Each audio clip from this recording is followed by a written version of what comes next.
आपका हमारे YouTube channel कहानियों और किस्सों का सफर में स्वागत है।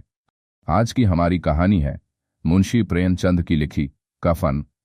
एक झोंपड़े के द्वार पर बाप और बेटा दोनों एक बुझे हुए अलाव के सामने चुपचाप बैठे हुए थे और अंदर बेटे की जवान बीवी बुधिया प्रसव वेदना में पछाड़ खा रही थी। रह रहकर उसके मुंह से ऐसी दिल हिला देने वाली आवाज निकलती थी कि दोनों कलेजा थाम लेते थे। जाड़ों की रात थी, प्रकृति सन्नाटे में डूबी हुई, सारा गांव अंधकार में लय हो गया था।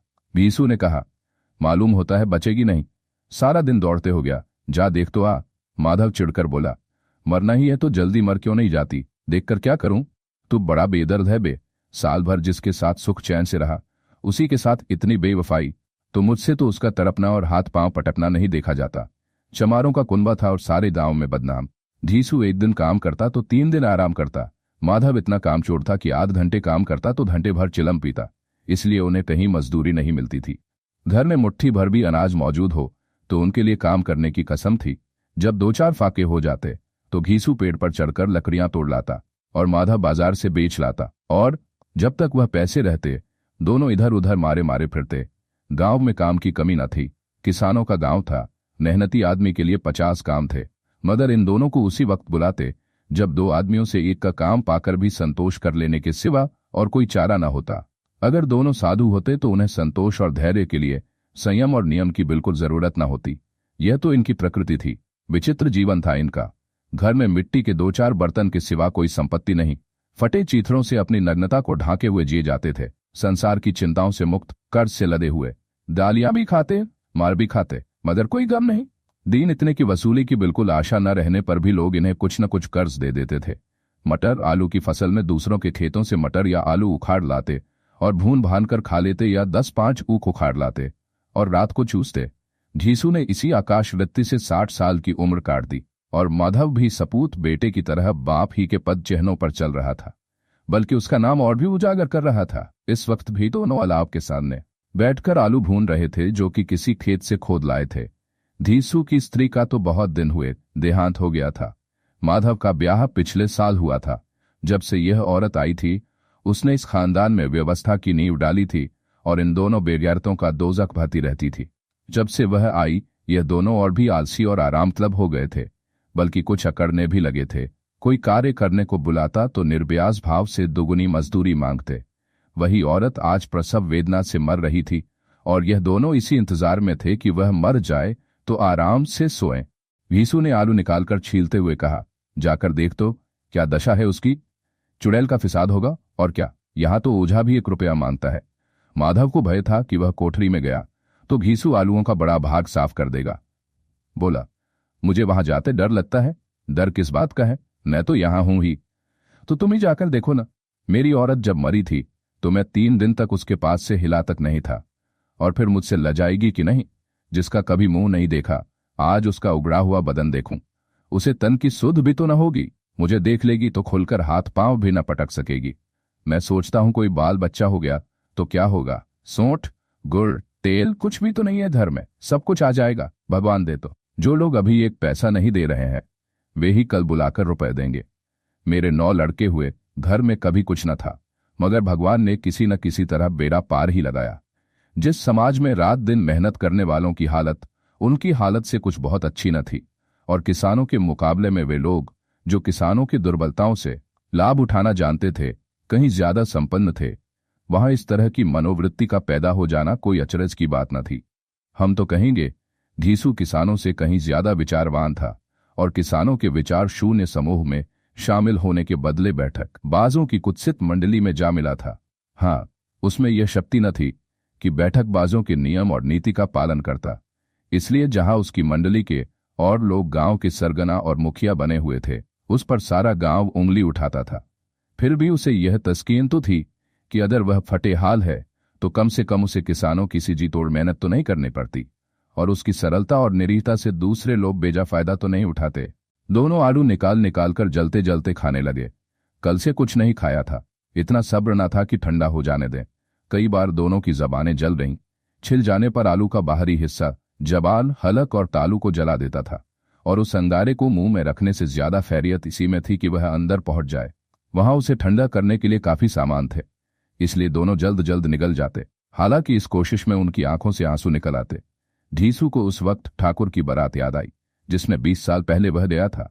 उस दावत में उसे जो तृप्ति मिली थी वह उसके जीवन में एक याद रखने लायक बात थी, और आज भी उसकी याद ताजा थी। बोला, वह भोज नहीं भूलता। तब से फिर उस तरह का खाना और भरपेट नहीं मिला। लड़की वालों ने सबको भरपेट पूरियां खिलाई थीं, सबको, छोटे बड़े सबने पूरियां खाई, और असली घी की चटनी, रायता, 3 तरह के सूखे साग, एक रसेदार तरकारी, दही, चटनी, मिठाई। अब क्या बताऊं कि उस भोज में क्या स्वाद मिला। कोई रोक टोक नहीं थी, जो चीज चाहो मांगो, जितना चाहो खाओ। लोगों ने ऐसा खाया कि किसी से पानी न पिया गया। मगर परोसने वाले हैं कि पत्तल में गर्म गर्म गोल गोल सुवासित कचौरियां डाल देते हैं। मना करते हैं कि नहीं चाहिए। पत्तल पर हाथ रोके हुए हैं, मगर वह है कि दिए जाते हैं। और जब सबने मुंह धो लिया तो पान इलायची भी मिली, मगर मुझे पान लेने की कहाँ सुध थी। खड़ा हुआ न जाता था। चटपट जाकर अपने कंबल पर लेट गया। ऐसा दिल दरियाव था वह ठाकुर। माधव ने इन पदार्थों का मन ही मन मजा लेते हुए कहा, अब हमें कोई ऐसा भोज नहीं खिलाता। अब कोई क्या खिलाएगा। वह जमाना दूसरा था, अब तो सबको किफायत सूझती है। शादी ब्याह में मत खर्च करो, क्रियाकर्म में मत खर्च करो। पूछो, गरीबों का माल बटोर बटोर कर कहाँ रखोगे। बटोरने में तो कमी नहीं है, हाँ खर्च में किफायत सूझती है। तुमने 20 पूरियां खाई होंगी, 20 से ज्यादा खाई थी। मैं 50 खा जाता, 50 से कम मैंने न खाई होंगी। अच्छा पका था। तू तो मेरा आधा भी नहीं है।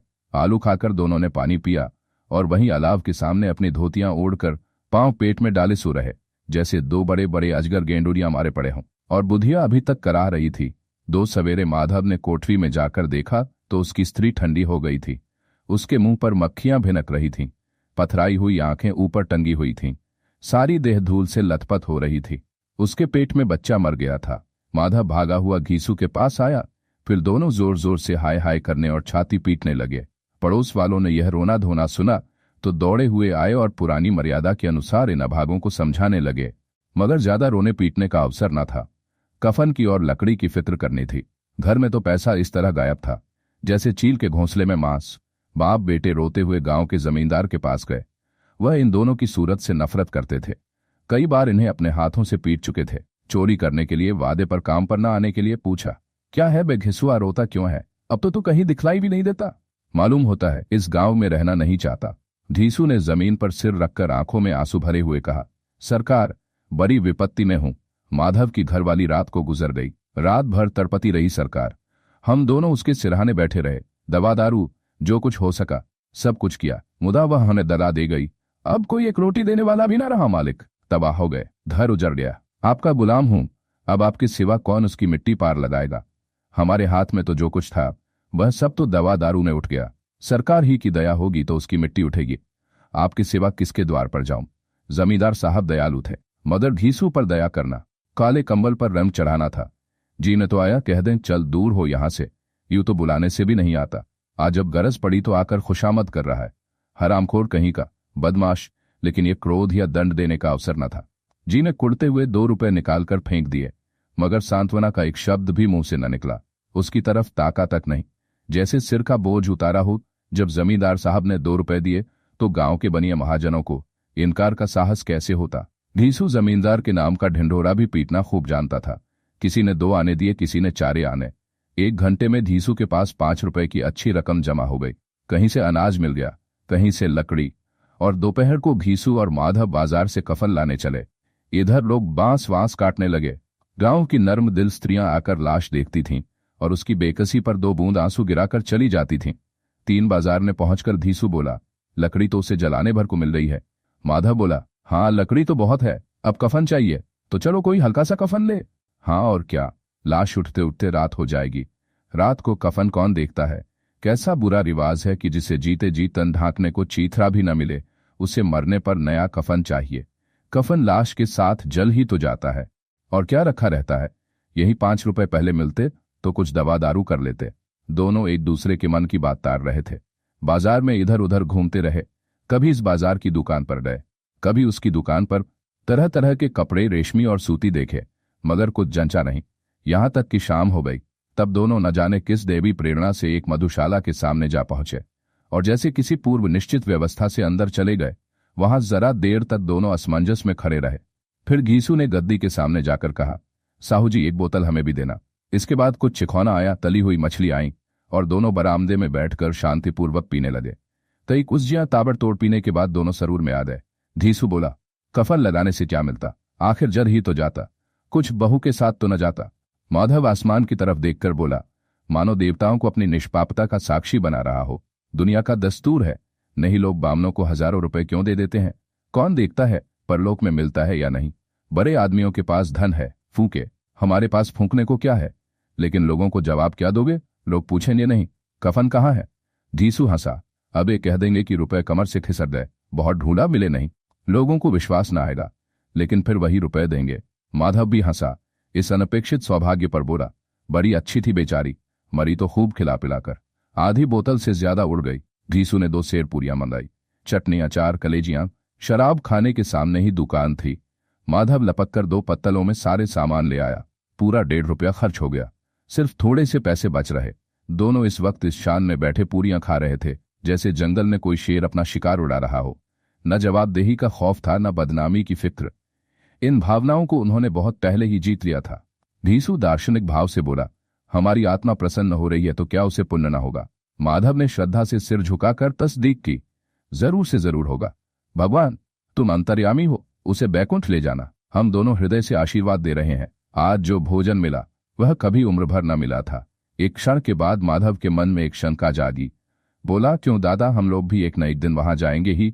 घीसू ने इस भोले भाले सवाल का कुछ उत्तर न दिया। वह परलोक की बातें सोचकर इस आनंद में बाधा न डालना चाहता था। जो वहां वह हम लोगों से पूछे कि तुमने हमें कफन क्यों नहीं दिया तो क्या कहोगे? कहेंगे तुम्हारा सिर। पूछेगी तो जरूर। तो कैसे जानता है कि उसे कफन न मिलेगा? तो मुझे ऐसा गधा समझता है? 60 साल क्या दुनिया में घास खोदता रहा हूं, उसको कफन मिलेगा और बहुत अच्छा मिलेगा। माधव को विश्वास न आया, बोला, कौन देगा? रुपए तो तुमने चट कर दिए, वह तो मुझसे पूछेगी। उसकी मांग में तो सिंदूर मैंने डाला था। कौन देगा? बताते क्यों नहीं? वही लोग देंगे जिन्होंने अबकी दिया। हाँ, अबकी रुपए हमारे हाथ न आएंगे। ज्यों ज्यों अंधेरा बढ़ता था और सितारों की चमक तेज होती थी, मधुशाला की रौनक भी बढ़ती जाती थी। कोई गाता था, कोई डींग मारता था, कोई अपने संगी के गले लिपटा जाता था, कोई अपने दोस्त के मुंह में कुल्हड़ लगाए देता था। वहां के वातावरण में सुरूर था, हवा में नशा। कितने तो यहां आकर एक चुल्लू में मस्त हो जाते थे। शराब से ज्यादा यहाँ की हवा उन पर नशा करती थी। जीवन की बाधाएं यहाँ खींच लाती थीं और कुछ देर के लिए यह भूल जाते थे कि वे जीते हैं या मरते हैं, या न जीते हैं न मरते हैं। और ये दोनों बाप बेटे अब भी मजे ले लेकर चुस्कियां ले रहे थे। सबकी निगाहें इनकी ओर जमी हुई थीं। दोनों कितने भाग्य के बली हैं। पूरी बोतल बीच में है। भरपेट खाकर माधव ने बची हुई पूरियों का पत्तल उठाकर एक भिखारी को दे दिया, जो खड़ा इनकी ओर भूखी आंखों से देख रहा था और देने के गौरव, आनंद और उल्लास का अपने जीवन में पहली बार अनुभव किया। धीसू ने कहा, ले जा, खूब खा और आशीर्वाद दे। जिसकी कमाई है वह तो मर गई, मगर तेरा आशीर्वाद उसे जरूर पहुंचेगा। रोए रोए से आशीर्वाद दो, बड़ी गाड़ी कमाई के पैसे हैं। माधव ने फिर आसमान की तरफ देखकर कहा, वह बैकुंठ में जाएगी दादा, बैकुंठ की रानी बनेगी। धीसू खड़ा हो गया और जैसे उल्लास की लहरों में तैरता हुआ बोला, हाँ बेटा, बैकुंठ में जाएगी। किसी को सताया नहीं, किसी को जबाया नहीं, मरते मरते हमारी जिंदगी की सबसे बड़ी लालसा पूरी कर गई। वह ना बैकुंठ जाएगी तो क्या ये मोटे मोटे लोग जाएंगे जो गरीबों को दोनों हाथों से लूटते हैं और अपने पाप को धोने के लिए गंगा में नहाते हैं और मंदिरों में जल चढ़ाते हैं। श्रद्धालुता का यह रंग तुरंत ही बदल गया। अस्थिरता नशे की खासियत है। दुख और निराशा का दौरा हुआ। माधव बोला, मगर दादा, बेचारी ने जिंदगी में बड़ा दुख भोगा, कितना दुख झेल कर मरी। वह आंखों पर हाथ रखकर रोने लगा, चीखें मार मार कर। घीसू ने समझाया, क्यों रोता है बेटा, खुश हो कि वह माया जाल से मुक्त हो गई, जंजाल से छूट गई। बड़ी भाग्यवान थी जो इतनी जल्द माया मोह के बंधन तोड़ दिए। और दोनों खड़े होकर गाने लगे, ठगिनी क्यों नैना झमकावे, ठगिनी। पियक्कड़ों की आंखें इनकी ओर लगी हुई थीं और यह दोनों अपने दिल में मस्त गाए जाते थे। फिर दोनों नाचने लगे, उछले भी, कूदे भी, गिरे भी, मटके भी, भाव भी बनाए, अभिनय भी किए और आखिर नशे में मदमस्त होकर वहीं गिर पड़े। धन्यवाद। ऐसी ही और कहानियां सुनने के लिए हमारे चैनल को सब्सक्राइब करें।